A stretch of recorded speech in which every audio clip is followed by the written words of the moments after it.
All right. In a 3, in a 2. RuPaul Drag Race.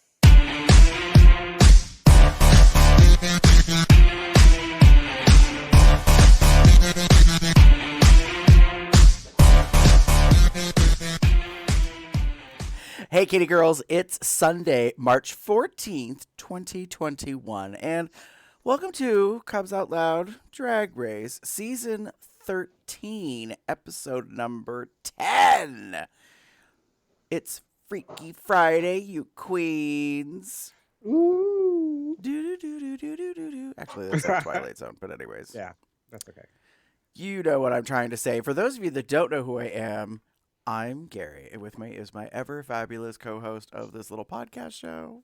Hello, everyone. It's Damon. Let's welcome. Let's get it going. Let's get it going. Yeah, with that, let's just jump straight into it because we got bunches to talk about. Mm-hmm.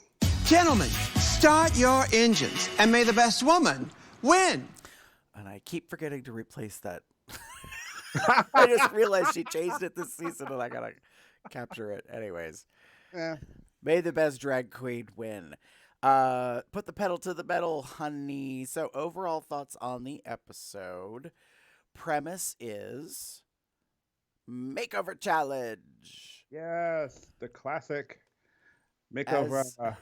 As Denali says, the COVID edition or the COVID version. Mm-hmm. Ain't nobody coming in. Now, to be fair, they could have made over the crew like they did before.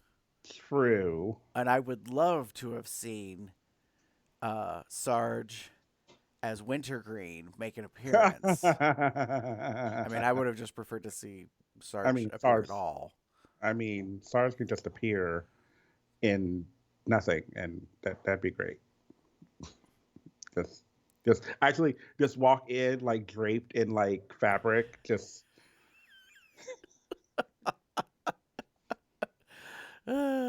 We need a model. Can we have a model? Is anybody? Yeah. So, but they did not do that. Instead, the queens were paired up after a replacement activity that was not a mini challenge, where they meet a medium Mm-hmm. who reads them She sure does. and pairs and then magically through television, TV Rue magic. had whisked them away to the medium and whisks them back. Mm-hmm. And Rue was told by the medium who should be paired with who. Now we all know what that is. Oh, That was producers. That's that was right. totally That's produced. production shaking shit up. That's what Yeah. that is. Yeah, that's Let's- totally what that was. Let's make some challenges. Let's see how they roll with it. Mm-hmm. So we Girl. knew we kind of understood what was happening for those of us that have been watching for a while and see what goes on. So yes. So yeah, they have to make each other over. Now, what I wasn't aware of is if the queens were going to do 2 presentations. Mm-hmm. I kept thinking that each pair of queens was going to do the runway twice. Mm-hmm. Once in the one twins Person. look, right, and then they would have to turn around and reverse it. I thought that probably would have been better and more challenging. It would have made for twice as many looks, but the way they decided to handle it, which was more fair with less looks, is that you were paired off and you stayed paired for tops and bottoms, and it goes into elimination. And I was like, oh, sneaky. Mm-hmm. Yeah, and I kind of saw that coming. The queens did not quite react as much as I thought they would when Rue dropped that bomb on them and it said they were going to be eliminated in pairs, like bottom 2 versus top 2. And I was like, oh, okay, we doing that again. Brought that out of the closet. Mm-hmm. Yeah. So that being said, that's kind of the gist of the episode. Damon, what did you think? So I put down making do. And that's kind of my overarching theme of this episode. They made do with what they could because of COVID. They couldn't bring in people because of the whole pandemic going on and like whole like social distancing and stuff. I mean, let me rephrase. They probably could have, Mm-hmm. like, it just would have been, the people would have known exactly what was going on, et cetera, et cetera. They would have quarantined for some time, blah, blah, blah. It's something they could have done, but whatever. That might have been a lot. You never know who's going to be like there. I'm sure there were probably a bunch of questions about like how to get it done. There were 8 queens. Like you'd have to bring in 8 people, and you'd have to have these 8 people be the 8 people. Like you couldn't like swap anyone out. And depending on who's left, like Mm-hmm. it would be really, there's a whole challenge of like who gets who and da da da. So this was the making do with what they could. And then I will say making do in regards to like the challenge in and of itself. Mm-hmm. This is, while it is a makeover challenge, it is a unique makeover challenge. In the past, it's been like, give us your drag mother, give us your drag daughter, give us someone who is in your family kind of thing. In this instance, it was give us you. Right. Like we want to see a sister of you, like a version of you, a twin of you Mhm. that is not like twin is too extreme, but But yeah, like what is it? Not identical, fraternal. fraternal, right. Yeah. So like you would see resemblance, and it Hmm. was interesting because the judges seemed to comment a lot about mannerism, iconography, like the things that make you you is what they Hmm. expect to see in your sister. Yeah. Yeah. And that was the deciding criteria in who ended up in the bottom, In a sense, yeah. which I still am wrapping my brain around a little bit. Hmm. I'm sure we'll get to that. So, Yeah. So yeah. So again, it was, for making do, like they had to do what they could. Candy and Gottmik, who are obviously very different sizes of people, had to deal with that issue. Um, Simone and Utica, not even on the same fucking coin. They're not opposite sides of a coin. It's like here's a dime. Here's like a dollar Sacagawea, like whatever, the 50 cent piece. You know what I'm talking about. Like here's something totally different. mm, So like very like hard to figure that part out. It was funny to me, and I'm gonna say it now.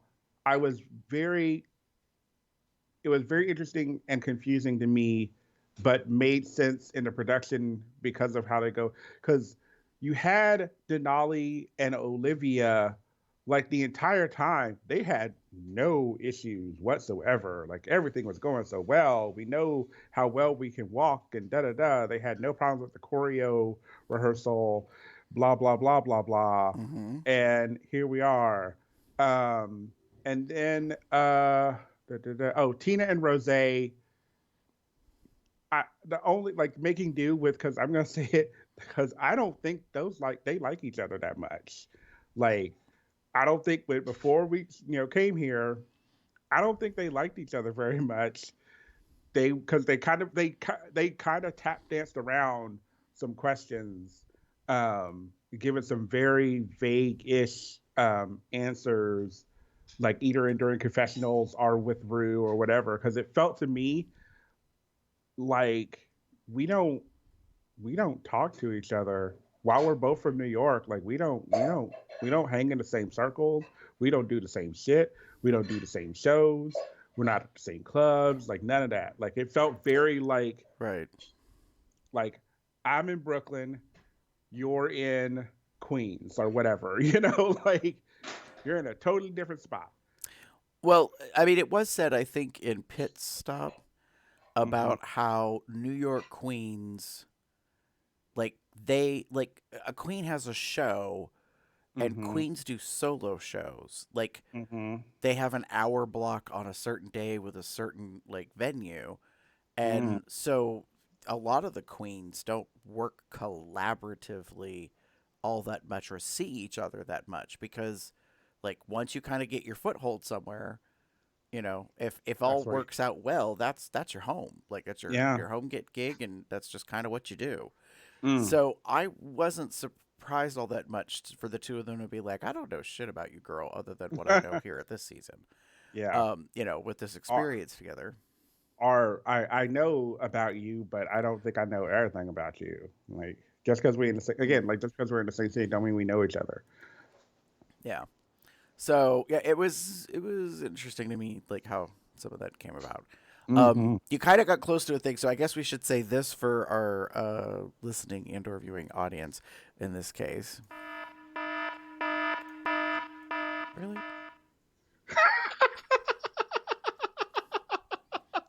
I love how you're like, I finally remembered it. I remembered it again. And then like it wasn't even going to show up at first. yeah. Well, there's that. You know, technology. Mm, yeah. Ding. So what about you? So I said bonding and strife. So I feel like a lot of the pairs got to know each other better. Like that's what Mm-hmm. I mean by bonding. Like that they discovered things about each other. They made connections. So Mm-hmm. this is all part of the overarching theme of this season that was brought forward when the queens were being interviewed prior to episode 1. Um and any media like press, that kind of stuff that they were involved in, Mm-hmm. all that Zoom stuff, consistently I kept hearing this message about how they were a sisterhood, and there Mm-hmm. is nothing that will split up the season 13 queens. And I was like, not sure where this is coming from. And then over time, it's kind of evolved, revealed more. And one of the biggest things has been about that they will not tolerate any online bullying and like shenanigans from Mm-hmm. the fandom. And I was like, oh, okay. Like, I can see this club sandwich that you're building, and like there's these Uh-huh. layers, and so it makes sense to me as the season's gone on that there's been this like subplot or theme or whatever about the girls getting to know each other better, understanding each other, bonding, making these commitments. That said, not all the queens get along necessarily, and are rather opinionated in confessional, which cracks me up to no end. Yep. Case in point, Simone, Utica. Simone has consistently been like, this bitch crazy. I don't know where she comes from. I don't know what she smokes. Like, I'm not sure what the story is. I mean, it's always artistic. And we went on a whole journey with Utica this episode because we're back to appropriation. And I'm like, girl, you need to step out of your whiteness. I don't know what's going on with you, but I'm getting tired of it. Like you are really starting to come across as a country bumpkin trope of a drag queen. And I'm sorry, like that, I'm just not buying it. You can't be that naive. I mean, you could be, but I find it difficult to believe that you have like zero friends that are persons of color who could advise you and kind of guide you on your evolution about, because we Mm. went through this with Snatch Game, and she didn't want to put on an afro, so she made a wig out of squirrels, and everybody was like, "What the hell?" And tried to educate her, like, "Hello, white people have afros."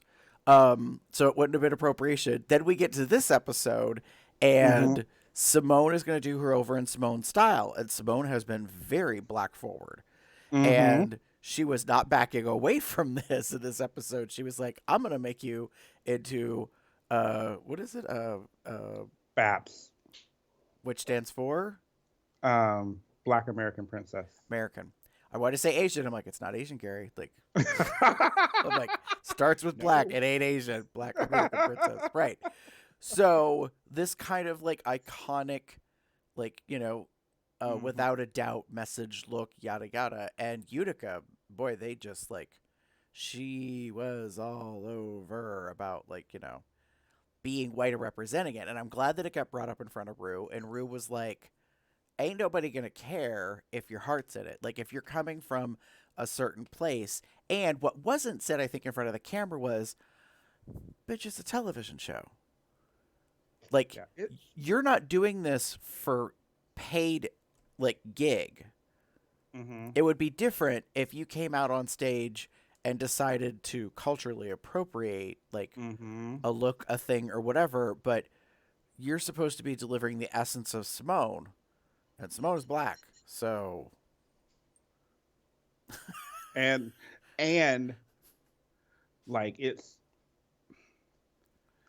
there are while I again I talked about this during last week during the Sash game. Like I understand the trepidation. Hmm. I can understand it in this very like the world that we're living in, and there's this big concern about like someone seeing something and going, well, that's not right, and taking it and going with it.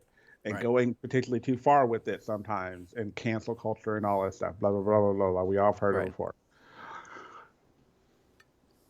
This situation doesn't warrant it. Hmm. And I think that's what I mean, well, the episode in particular was giving us, or at least giving Utica these opportunities to kind of understand there's a difference. And there is I think it was mentioned on, maybe it was on Pit Stop, maybe it was Sibling Rivalry, I can't remember, but there is a thin line between like appreciation and appropriation of culture. It was Pit Stop, sorry. And it in this point, in this situation, in this particular instance, Utica is appreciating, or should appreciate, the culture that she's being asked to take part in, because of what they're doing for the sake of the contest. Right.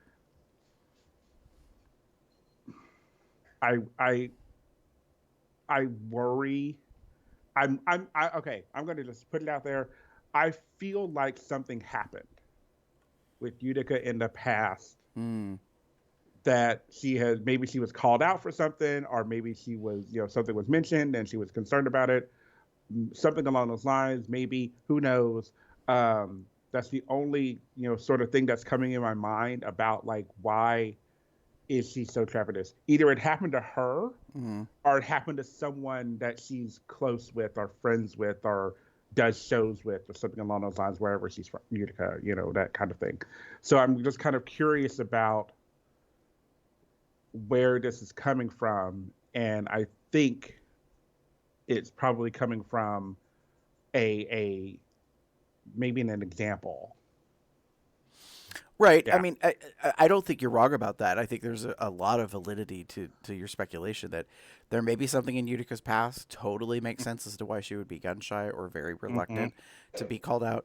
I also think about how in Chicago, and it's gone out of my head, the I don't want to call it new, but the rise of the grouping. Mm-hmm. Um, Shit, what the hell is it called? It's called the Chicago Black.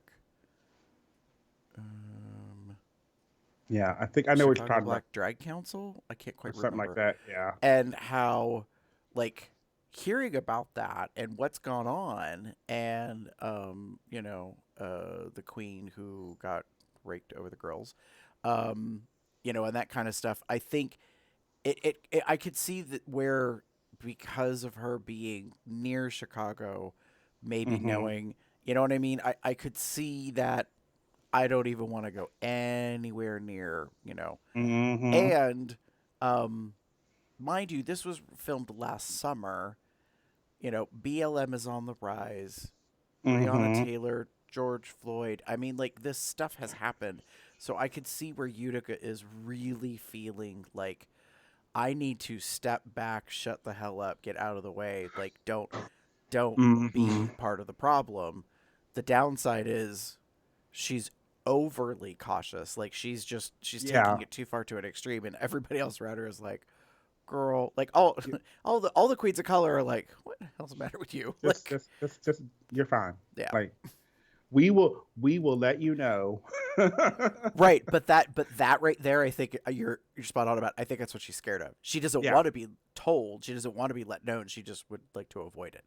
Yeah. So that So so that creates some strife, and like you were saying, Rose and Miss Tina, um, they I love have how very like, strong opinions about each oh other's yeah, aesthetic and look.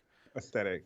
I love how Tina, like Rose was like, Tina pulls out this big like red and whatever like dragon scaled like dress like whatever, and she was like, I'm not wearing that. Like I'm not wearing that. Like that's if I have to lip sync for my life because of what you're doing to me, which like I'm not gonna do it in this dress that I can't move in. And I was like, "Ooh, okay, girl. Like you planned, like you're planning potentially to fail, which is very funny." Well, and then on the runway, they get critiques. And one of the things that Tina gets critiqued on is that the look that she put Rose in is not her signature colors. Like honestly, it took me a moment to figure out why that look stood out to me as so iconic, but not Tina.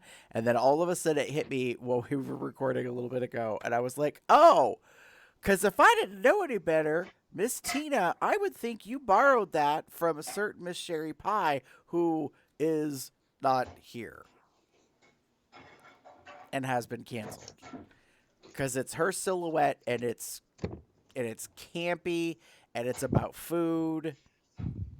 It just It's possible that they got it from the same person, could or be. it could be a oh hey, like you've got this dress, can I grab it from you, because I mean you're not going to be doing anything for a while. um and let me just pull this like apron out and throw some glitter and Tina Burner on it, and there you go. Well, it probably wasn't glitter, like I'm No, being I a know. little jokey, but like the I mean, I will admit, so I know we're not at runway yet, but one of the things I wasn't a fan of was how big that dress was on Rose. Like Yes. it was pretty fucking big. Well, it was disproportionate to her size. And part of it had to do with the fact that Tina's so much taller. It was meant Hmm. for a longer torsoed, longer legged individual. And that was immediately apparent when Rose Hmm. comes down the runway as Tuna Burger. And I was like, girl. I was like, this is not paper dolls. Like, does not fit right. Like mama's wearing, like you wearing your mama's dress. Like Yes. Yes. anyway, anyway, Yeah. anyway. So there's that. You ready to move on? Yes. Okay. Come down. Put the bass in your walk. Come down.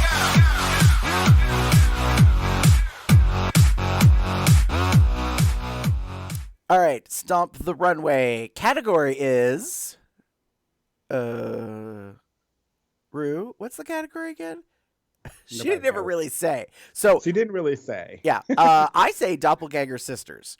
Yeah. Concept is you are to make over your partner in your style, your aesthetic, make them basically look like you Hmm. within reason, for what you can Yeah. do.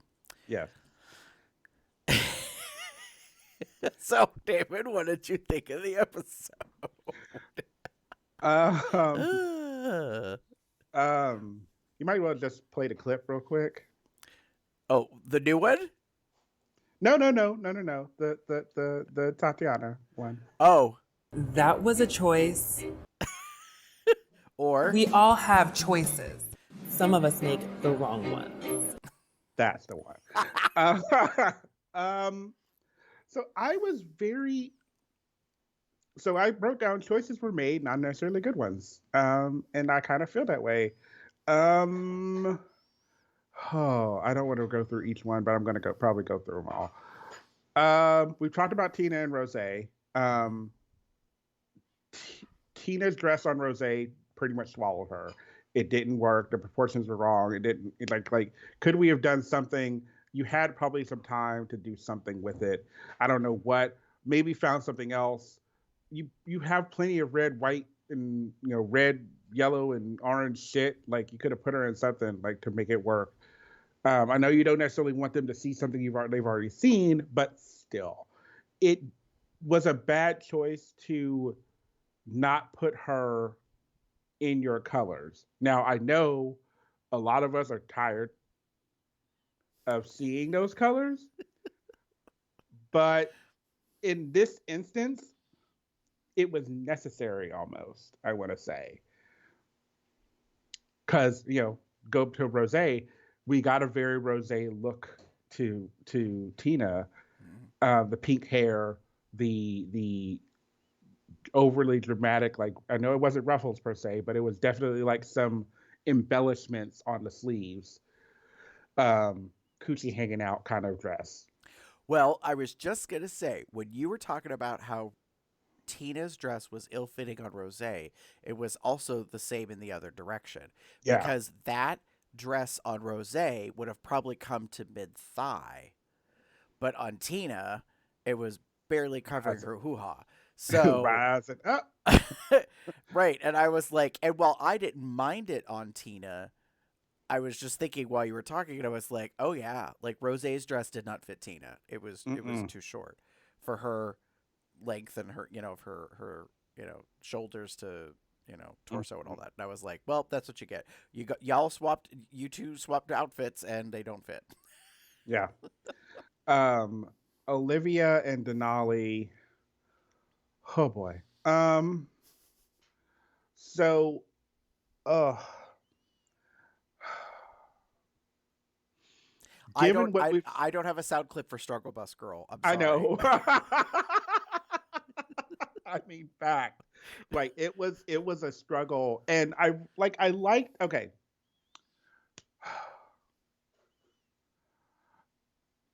I don't know where Denali was going with her makeup on Rose, Mm, or not Rose, on Olivia, yeah. but um, like what happened? Like, did y'all run out of time? Something happened, cause um, I mean, there was little to no blending, like everywhere, and my biggest issue were those fucking eyebrows that they had on her face. I went like, what? What was this? Why are these thick ass eyebrows on this face? Like, why are they covering half her forehead? Like, what is going on with this? Like, what's going on? Yeah. Um, and then to flip it, like, the big issue that I had with Olivia's look on Denali was that that's nothing we've seen from Olivia at all. We have seen that kind of silhouette a little bit, Mm-hmm. but not so embellished in a gown, the sequin kind of looking gown. We definitely didn't need the fox, glove, things going that she was hanging on her arm. All you had to do, Olivia, was give her one of your little purses. Sorry, Jim just laughed. um, I heard. like one of those little purses, and does something different. Like the colors were off. Like this orangey color is not something we've seen on you before. So it kind of went, you kind of went out of left field. This hair was weird. Nothing really worked. It just eh. The only like the only one that I was impressed by uh, was Simone and Utica. The two totally swapped, and it was convincing enough to me that they're the other person. They did a really good job overall. Simone, not so much, but I think Simone still was having some like ideas with regards to letting go. She needed to let go, like, Mm-hmm. mm-hmm, a little bit more. Like she was getting there, but she needed to get all the way there. Um, and finally, Candy and Gottmik.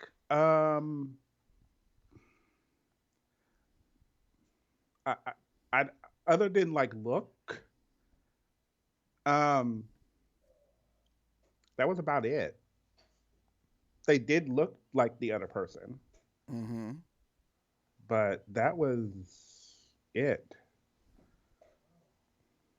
There was some motions, but it just didn't. It kind of just felt. It was just, and again, there was some choices that were made that I just was not happy with. What about you, Gary? So I said yes, yes, yes, not quite. Mm. And by that I mean just in generalities, 3 of the pairings, because there were 8 queens, 8 contestants at this point. 3 of the pairings made efforts, did it okay to really great job. And then the one pair, not so much. And it became more apparent when they were side by side on the stage. Mm-hmm. As you go down the line, you're kind of like, okay, do it really good. Ooh, child.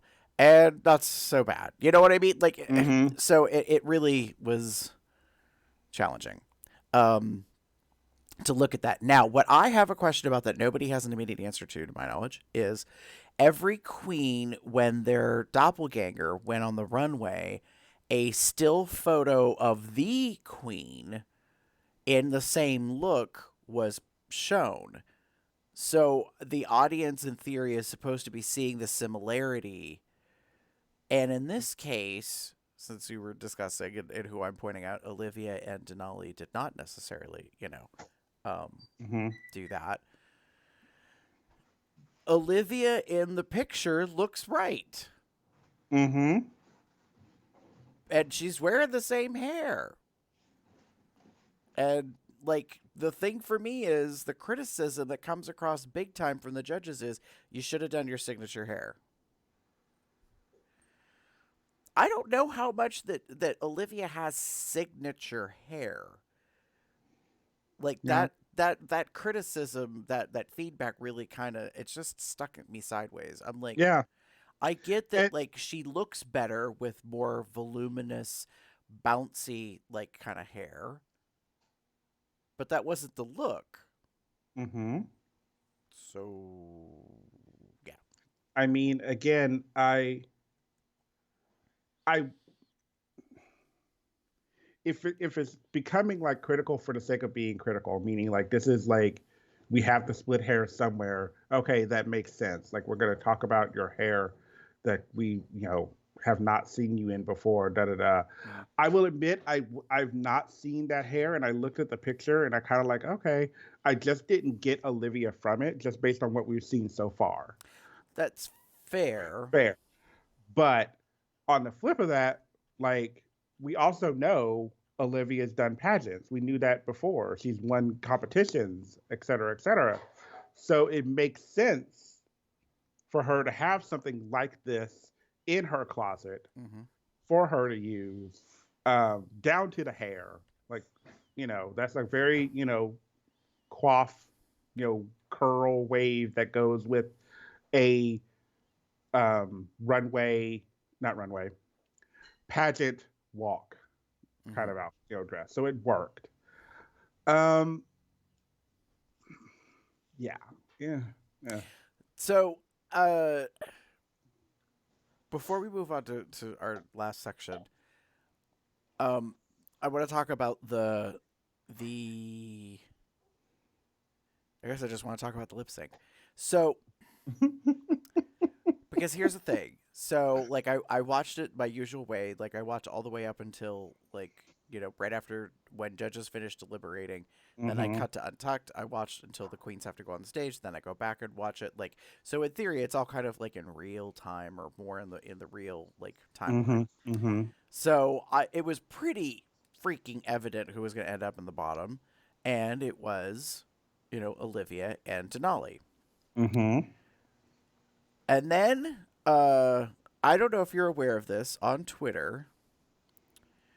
I follow Olivia Lux, and she said yesterday, I put at Denali Fox in a reveal gown.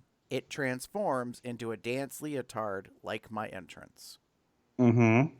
So I'm like, okay, so this is a go-to for you because we also had that other outfit that she thought she was going to lip Yeah. sync in, and she didn't, and she revealed that it, was this swim, bodysuit, Mm-hmm. Mm-hmm. leotard deal, and yada yada. Denali posted, and someone had screenshotted it. There was no sabotage. I made the decision to not drop down to a bodysuit, buck and kick, and stunt and flip to a gospel worship song. I remember saying to myself, "You've shown them that already. Wanna be Latrice or Kenya?" Question mark. And there's one more line. I'm not going to read just right yet. But I was like, I mean, oh, interesting. hmm Because in a way, you had the potential to change the lip sync by doing the reveal. Because hmm there is a reveal. And you know there's a reveal. yeah, Like, and you didn't do it. you chose not to do it. Right. So, and we've already, hello, spoilers. We've gotten this far. Um, so the last line, Denali says, Olivia slayed and won the lip sync. In her opinion, it's all fair. Yeah. Um, I will say this. I didn't see it coming. I thought Olivia was going home. Mm. I thought they were pretty close to even, but it became abundantly apparent to me that there would not be another double save because it had No. already been used. We're not extending it anymore, Mm-hmm. supposedly. So I was like, someone's going home. And the moment she said Olivia was safe, I was like, fuck, Denali's going home. Like, she's really Mm-hmm. going home. Mm-hmm. And I thought she would have probably made fifth place. Mm. That was my estimate, not eighth. Mm. So if I had been betting, I would have lost because I was not expecting that. Now, to be fair, in the course of the episode and how it's played out, Yeah. it all kind of went as I thought any of us would expect. They did not do the best, and therefore, Bottom, and then yeah. so it's very interesting that you say like you were surprised that Denali went home. Um, I was surprised that Olivia stayed as well. Oh, you thought it was going to be a double elimination? Yeah, they looked very wild with this lip sync. Like it just felt very off and out of place. I don't know. Mm, I know the song. Like I know that song. I've heard that song. I know that that's a it's a gospel like song, and right. it feels weird like for them to be doing it, but whatever. Like it's RuPaul, like whatever. Um, it's not the first time I'm sure we've seen it, but they just seemed very awkward. And I don't know if it was I'm trying to pull everything out. I know, just to be honest again, Denali was moving very awkwardly in that dress. And I don't understand, knowing what we know now, I don't understand why she didn't just remove the bottom piece because we knew, like, we know that it was there. I had a feeling maybe it was there Mm. because we've seen it from Olivia before. So I didn't understand why she didn't do it. Well, given her comments now, maybe it makes sense. She didn't want to like do the things she needed to do, but you still didn't have to do the things you didn't have to do all the tricks and splits and whatever, but you could have at least given your legs some breathing room to move around in. Right. But whatever, that was a choice. Um, but then like Olivia just felt very fish flopping around. It Mm-hmm. seemed very um it just didn't feel right. Like it felt off. The performance overall felt off to me from both of them. Mm-hmm. And I don't know if it was because you're in, different looks or you guys kind of bonded really well over this. You were afraid of letting someone leave or whatever. But everything kind of felt off for me about this lip sync. This was not a good lip sync, in my opinion. Right. Um, and that's why I felt like maybe they're both going home. Um, I wouldn't have necessarily been mad about it. I would have been shook a little bit, but like, oh, okay. But then it would have made sense because we had a double save a little bit ago. So, you know, um, it would get us back on track in regards to the queens. But whatever. And it definitely would have shook up the season. Like Mm-hmm. if Rue had said at the beginning of the episode, because I saved Candy, we will be doing a double elimination this episode. I think that would have really amped everything up like as far as Mm-hmm. the anxiety amongst the queens. And who knows? They might have tried harder, done better, Mm-hmm. Mm-hmm. or worse. I don't know. Mm-hmm. Maybe. So, yeah, Yeah. Mm. difficult to say. Yeah. You ready to move on? Yes. Okay.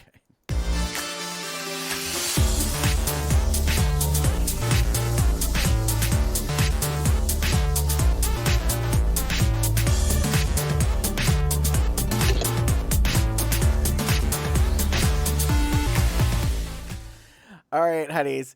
It is time for the snaps and the eye rolls, aka the hits and the misses, the high points and the low points of the episode. Damon, who you giving snaps to? I'm giving snaps to. Ooh, I just her name just left my head literally as I was about to say it. Oh, where did her name go? Oh, Char Margolis Mm-hmm. and her psychic tea spilling. Um, like there were some moments in this little like psychic reading thing that were going on, like the Clara and Utica thing, but whatever. But like the Candy and Rose kind of like, I don't, I didn't like you at first, but now I kind of do, respect, whatever. That was kind of cute. But the big one for me was the like Denali Rose like friendship. The brose, the Uh-huh. Yeah. bromance thing. Mm-hmm. Very much so. Because we've seen it. Like I've noticed it in like a couple of episodes, especially in Untucked. Like they're very supportive of each other. Mm-hmm. I think they have clicked, they're connected. It makes, it's cool. Um, but I also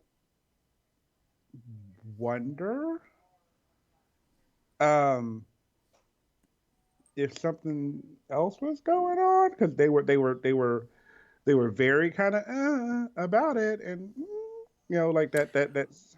Well, I think the complication is, and we don't know their business. Mm-hmm. Rose has a boyfriend, Yes, she does.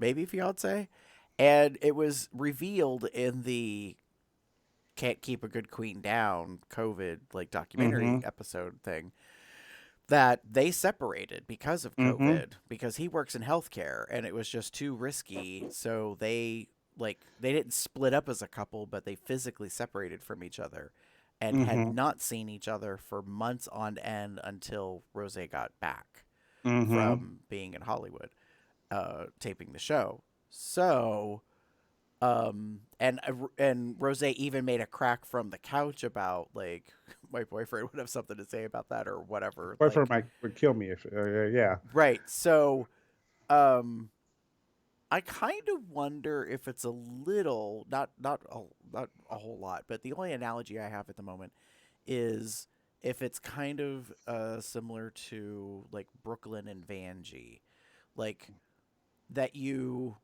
really kind of connect with a kindred spirit, Mm-hmm. and like the intimacy potential is there, like to take it to a certain place, but you're being very respectful and you're not, so you're just kind of being more like loving to each other, and everybody Mm-hmm. can see that there's some huge potential for this to turn into a Mm-hmm.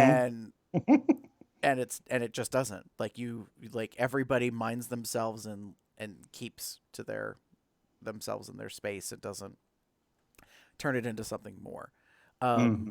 And I think that's fine. Like my impression has been not about them like hooking up. My impression has been like, wow, like they really kind of found each other and have Mm-hmm. similar personality traits as far as like being dancers and being into arts and pursuing those kind of things, and that kind of and making that important in their artistry for drag. So Yeah. yeah. But I loved her. I loved the psychic. I loved the moment, and I loved like the ending where she's in there. Like someone asked a question about like who's gonna win. Like, bitch, I don't know. Or maybe I do know, and I don't. I'm not. I'm contractually obligated not to tell you. Like that could be a thing. Right. Because Well, I mean, she's a medium more than anything else. If what we got was true, so she may not necessarily know. She may not be able to predict the future. Correct. Mm. My That was. apologies. That yawn came from out of nowhere. Oh, ooh. Yeah. Well, what about you? So I'm gonna give snaps to the winners of this episode. Mm-hmm. Simone and Unica, I said doing it right. Out of the 4 pairs, I was like, that's what you were supposed to do. Yeah. And despite Simone's reluctance, hesitance, confusion, judgment of Utica, what she was presenting, because she was all like, this bitch is crazy. Like she learned something from it and really kind of got into it. And what I think was key is that Utica's very cerebral. Like she thinks very intently about what message her Mhm. outfit, her look, her number is sending. And I don't think a lot of queens go to that depth. So Simone, I think what Simone didn't realize is they're a lot alike in that they take their look, their aesthetic, what they're presenting very seriously and want to get it right. Like, but like what I think Simone wasn't understanding is like what Utica's uniqueness, her kookiness, her whatever, her quirks is all a part of that. And Utica, had the revelation as well as Simone, quote unquote, in her version that there's power in how you present yourself, and Mhm. that gives you confidence and makes you, look different. I do want to say this. I have to give extra snaps or props to Simone because thank goodness she called it out that she turned Utica into Sharon Needles. Because, girl, in Untucked, they're sitting in the workroom on that couch, and in profile, I keep looking at Utica, and I ended up saying it out loud. I was like, she looks like Sharon Needles. And no sooner than I said that, within like maybe 30 seconds, Simone said something, and I was like, thank you. Because I was like, you look like Sharon Needles doing Joan Rivers. Mm. Like, I think it was something about wearing the blonde wig with the way her makeup was done. I was just like, wow, look at you. Like not only do you look really well put together, but what's kind of spooky, no pun intended, was that you look like another very well-known queen who has won, because I think the resemblance is scarily like Yeah. similar. Unexpectedly, like I don't think anybody would have ever clocked that Utica looks like Sharon until this happened, and now I'm kind of in for a collab. Like I would really be down for the two of them like doing something together, spooky, kooky, like crazy, like a twinsies version. I don't know, Yeah. something. That could work. Could be, could. Mm. So that's what I was giving my snaps to. Now, child. Okay, everybody take a breath in. Let it out. Damon, who are your eye rolls for? or what, maybe, I guess.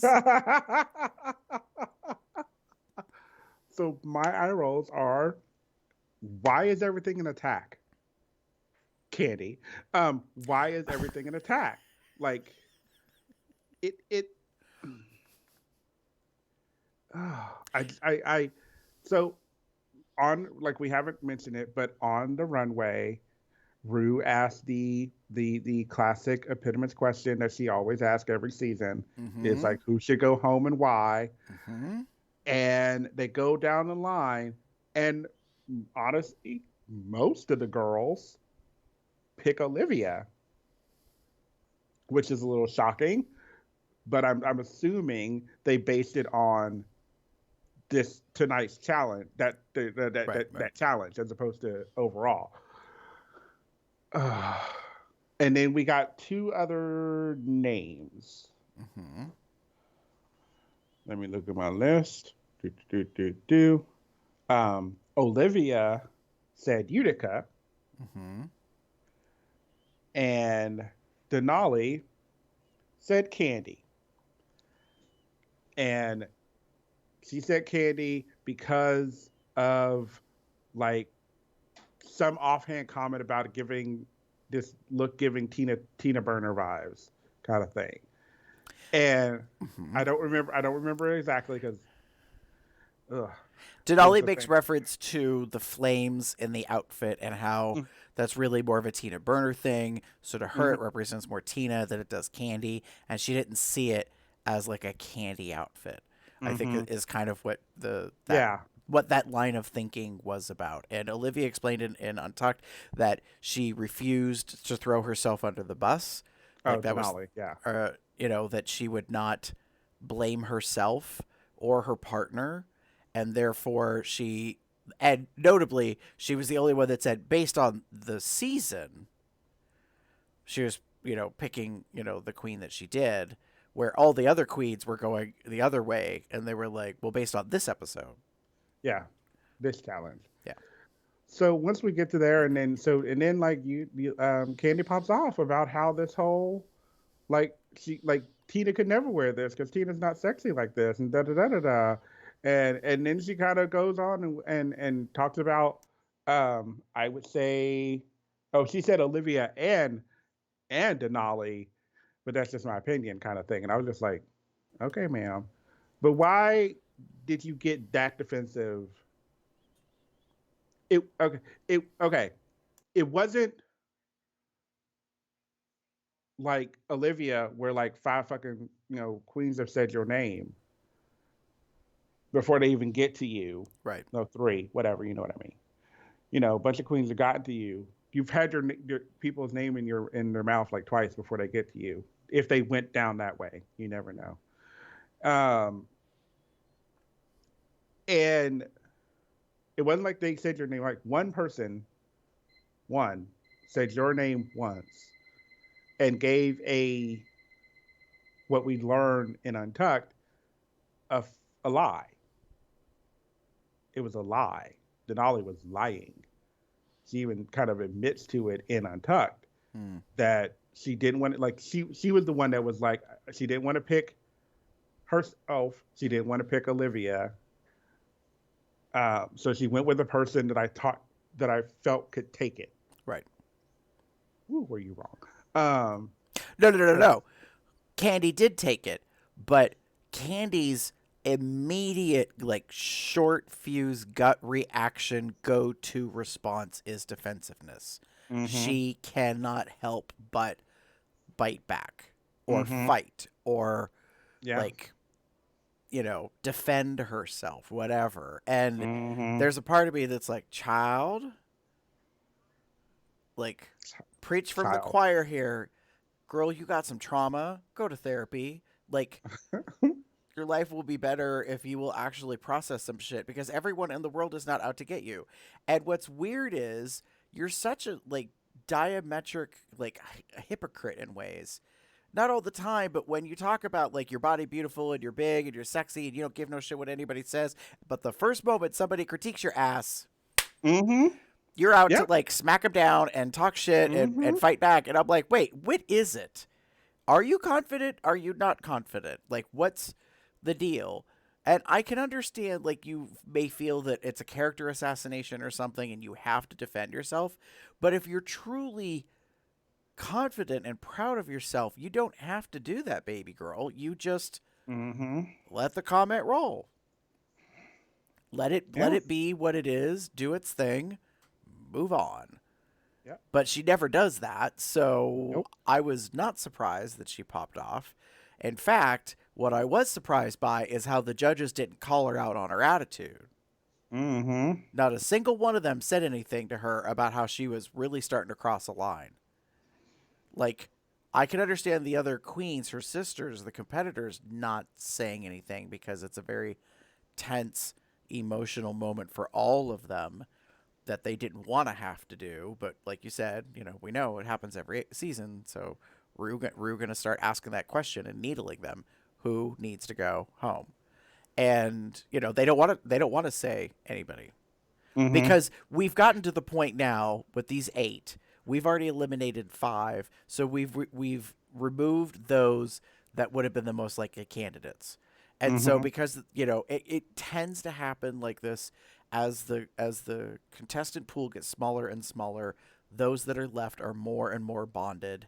So it Mm-hmm. makes it that much more challenging or difficult to say goodbye or to tell somebody else. However, the majority of them really have the fire in the belly to win the competition. So, like, that was probably my disappointment in this whole revelation, was that um I never expected Olivia to be a fighter, and she kind of wasn't. Denali, on the other hand, does surprise me. I don't know how else to say it. My impression is that she just kind of let it happen. And Mm-hmm. she really got wound up in her emotions and was upset, and cried and stuff, and that's fine. But I was like, girl, you're a fucking figure skater. Like, you've competed. So where the hell's that? Like, Yeah. where's that part of you, queen?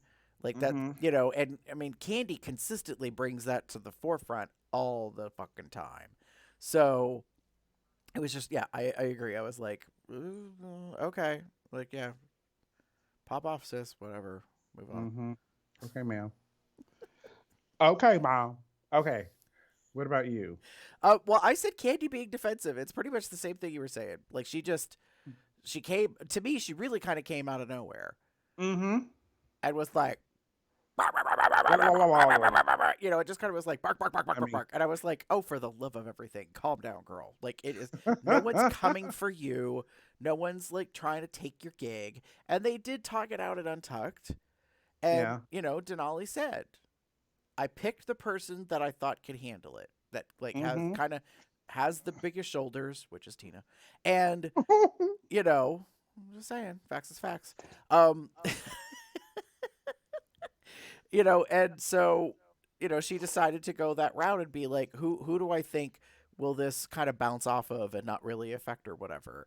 And Mm-hmm. Candy calmed down, because I think Candy calmed down in Untucked because Denali apologized.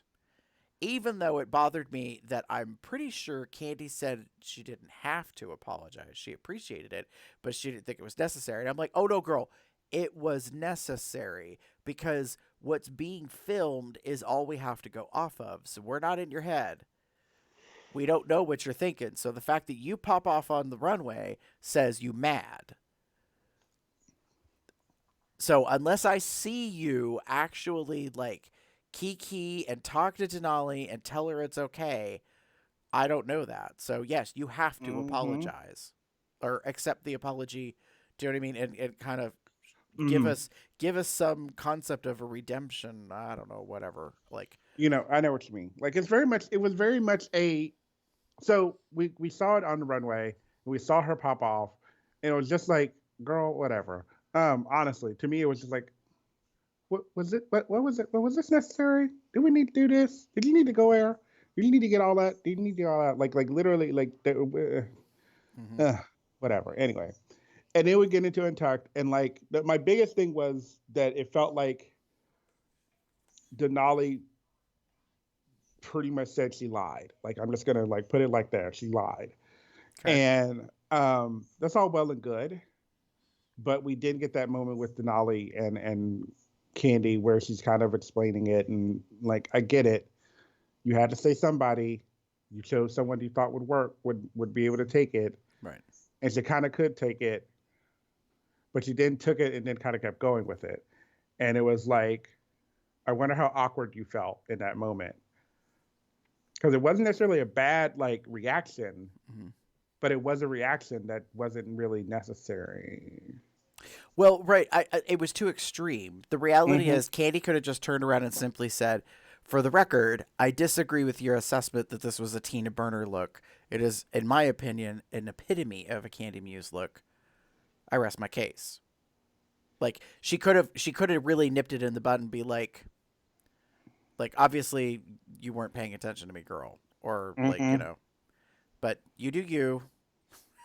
You have your opinion. You know what I mean? It just kind of like shut it down that way. But instead, she decided to like start talking in examples, and like it is really kind of funny because she dragged Tina in. Like, I mean, I was just like, what? Like, oh, okay. Like, I don't know why we gotta go there and do all that. Oh. Fuck your Okay. drag. Fuck your drag. Hmm. That's what it is. Like Okay, man. yeah, you're defensive and butt hurt and whatever. Act a fool, girl. Act a fool. Ah! You know what? Maybe it's hormones, girl. Maybe, because maybe Candy is a hoe in real life and she hasn't had any a while. And so it's just getting the best of her. And that's why she's being such a bitch because she's like, you know, I ain't got Joey no more. she got nothing. She hasn't had anything. I don't think she ever nobody. had Joey either. Like, I think True. Joey was like, stay away. I don't know. Yeah. But yeah, it was like jack off something. Like get that out your system because Yeah. like you need something. Yeah. Because it was very nice seeing your mother.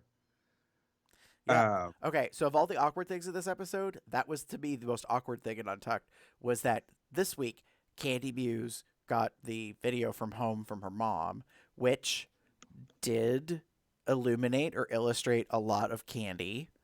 Mm-hmm. I think that video from home would have been better last week. Mm-hmm. I think that would have had far more emotional impact if they had done that in Untucked, because then she is in the bottom two, and then she's going to get saved. Or was that 2 episodes ago? 2 weeks ago. Right. So, but you know what I mean? Like, I think Great. there was a much better timing in terms of production when that could have happened. But no, we did it this week when she was safe. Like, so I was like, oh, okay. Not really sure. And they're being random about it. Like, if you're going to do a video from home, every queen should get a video from home. Mm-hmm.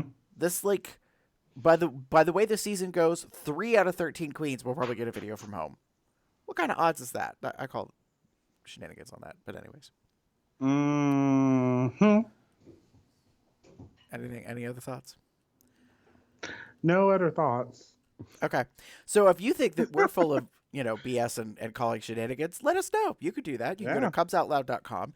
You can send us an email, cubsoutloud@gmail.com. You can also leave us a voicemail, sexy or otherwise, at 361-COL TALK, TALK. That's 361-265-8255. Spill that tea, honey.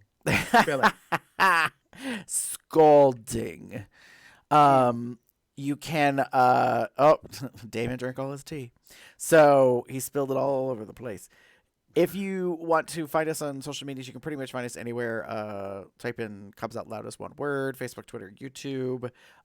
You can also join our Entourage chat on the Telegram platform, and to do that, you would go to tinyurl.com/telegram-COLDR. And if you want to know about the episodes of the regular season that are airing when they're going to be live, so you can watch us on YouTube, you can go to tinyurl.com/calendar-COL. And yeah, if you would like to support our podcast, there's a couple ways you could do it. If you just want to give us some money, honey, you want to give us a tip, we would gladly take your tip. Yeah. You could go to paypal.me/cubsoutloud. Grab that dollar. So at paypal.me/cubsoutloud, you can make a one-time financial donation, as little as you want, as much as you want. We would appreciate it. Put it to good use. As we said on our regular show, coming up pretty soon, we have our domain web hosting renewal kind of stuff. Mm-hmm. And that's why we also created a Patreon. So over at patreon.com/cubsoutloud, for as little as $1 a month, you can join and you can listen and hear and see full-length episodes of everything, including pre and post shows. So that's included at the minimum level, and then there are other rewards depending on what you want to do. So you could do that. And last but not least, you could help us kind of get the word out about us and be proud. You can go to Zazzle.com/cubsoutloud, and you could get yourself some merch, some apparel, some attire. So for instance, Damon is holding the two-tone Cubs Out Loud Drag Race coffee cup. So it has our logo on the front and the banner image on the back tells you to go to cubsoutloud.com. And of course, you know, it has a matching interior to go with the handle, Oh. you know. Uh, So if you want something, you know, that is a nice big gaping pink hole in your life, you could go get yourself a coffee mug with that, or a tea mug. Wasn't expecting the demonstration on how much it can hold or accommodate, but anyways, it's mighty thick. That being said, there are other items as well, like the ball cap, the distress ball cap that's embroidered that I have on that I like to wear on the regular. This consent is my foreplay drag shirt version. For Drag Pride is available, and we have 1 or 2 new designs coming soon.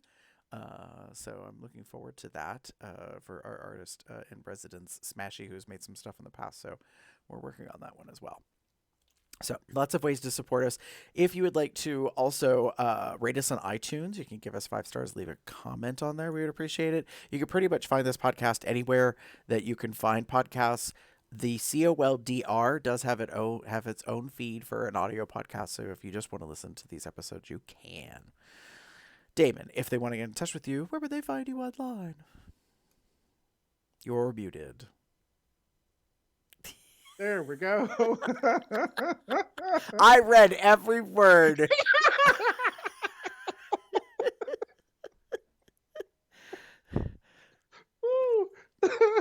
That's okay. Anyway, as I was saying, while muted, if you wish to get in touch with... Ooh, okay. There we go. If you wish to get in touch with me, you can find me as TheaterCup79 on most very related sites or on Facebook. Or you can find me as pup_Umbra on Twitter. My Twitter is definitely not safe for work and is a wonderful blend of porn and anime and drag race and porn and porn. Yeah. Very true, very true.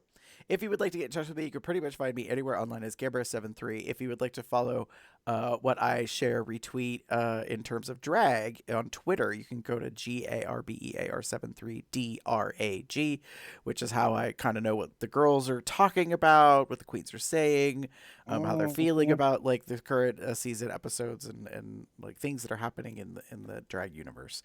So with that, we are going to say goodbye as we watch another queen fade away.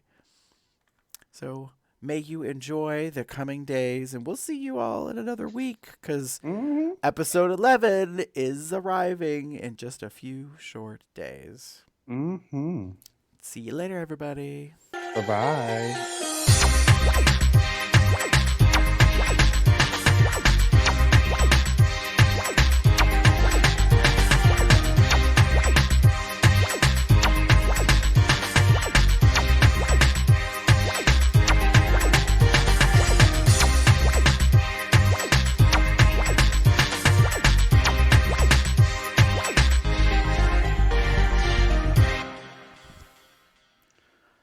One by one, they fade away.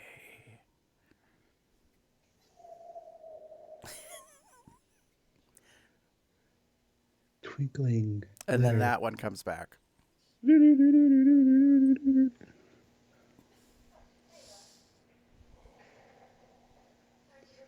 Oh, bye, Denali. Child. Oh. I will admit, I love. So one of the things she's been doing, Denali in particular, if you watch her, not watch her, but if you follow her on Twitter, and probably Instagram and whatever, like she does these after pretty much, I think after each episode, she has put out a video